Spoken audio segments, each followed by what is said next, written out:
देश में पंचायत से लेकर विधानसभा और लोकसभा के सभी चुनाव एक साथ करने को लेकर लंबे समय से चल रही चर्चा तेज हो गई है।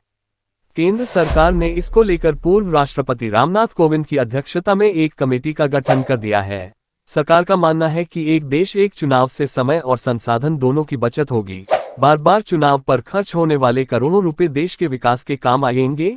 विशेषज्ञों की माने तो इसके लिए न सिर्फ देश के सभी प्रमुख राजनीतिक दलों को साथ आना होगा, बल्कि कई राज्य सरकारों की कुर्बानी भी देनी पड़ सकती है।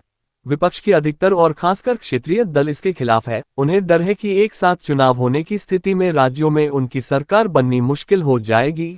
आपको बता दें कि पहले एक साथ चुनाव ही होते रहे हैं। 1951, 1957, 1962 और 1967 में लोकसभा और विधानसभा चुनाव एक साथ कराए गए। अलग अलग चुनाव की स्थिति तब बनी जब अलग अलग कारणों से राज्य में सरकारें गिराई गई। एक देश एक चुनाव को लेकर विधि आयोग भी पूर्व में केंद्र सरकार को रिपोर्ट दे चुका है। मौजूदा समय में इसकी जरूरत इसलिए भी महसूस होने लगी है क्योंकि बार बार होने वाले चुनाव देश के विकास में बाधा बन रहे हैं। इन चुनावों के चलते आए दिन आदर्श चुनाव आचार संहिता लग जाती है। इससे जरूरी कामकाज पूरी तरह से ठप हो जाते हैं।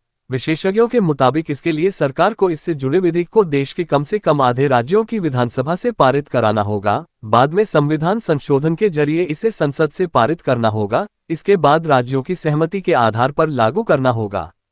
कम से कम आधे राज्यों की सहमति जरूरी होगी। साथ ही चुनाव से मतदान प्रतिशत भी बढ़ने का अनुमान है। भी आम चुनाव के दौरान जहां मतदान करीब 67% होता है, वहीं पंचायत चुनाव में 89 से 90% तक रहता है।